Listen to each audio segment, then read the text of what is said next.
আসসালামু আলাইকুম ওরহমতুল্লাহি ওবরাকাতু। আজ আমরা শিখব মৌলিক সংখ্যার দারুণ একটা টেকনিক। নিচের কোনটি মৌলিক সংখ্যা? তাহলে আমাদের মৌলিক সংখ্যা চিনতে হলে আগে এখানে আমরা ৩টা শর্ত জেনে নেব। শর্ত শর্ত হচ্ছে ৩টা শর্ত। শর্ত নাম্বার ১ এ আছে ৪৯,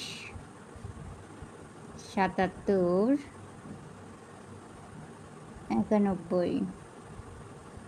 এটা হচ্ছে শর্ত নম্বর ১।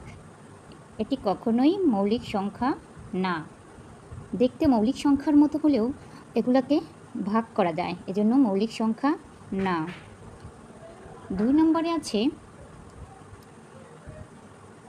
শেষে যদি ০, ২, ৫ এবং জোড় সংখ্যা হয় তাহলে কখনোই মৌলিক সংখ্যা হবে না। ৩ নম্বর শর্ত ৩ দ্বারা বিভাজ্য। ৩ দ্বারা বিভাজ্য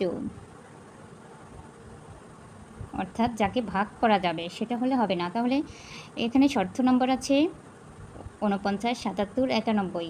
এই যে এটা তাহলে মৌলিক সংখ্যা না। তারপরে দ্বিতীয় অপশন আছে ০, ২, ৫ অথবা জোড় সংখ্যা হলে এই যে ০, ৫, তাহলে এটাও মৌলিক সংখ্যা না।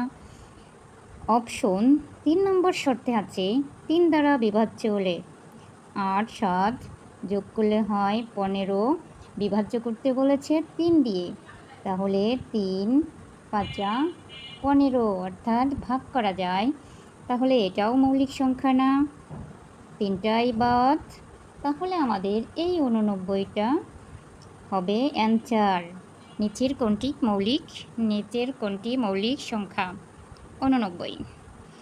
সবাই ভালো থাকবেন, সুস্থ থাকবেন। আল্লাহ হাফেজ।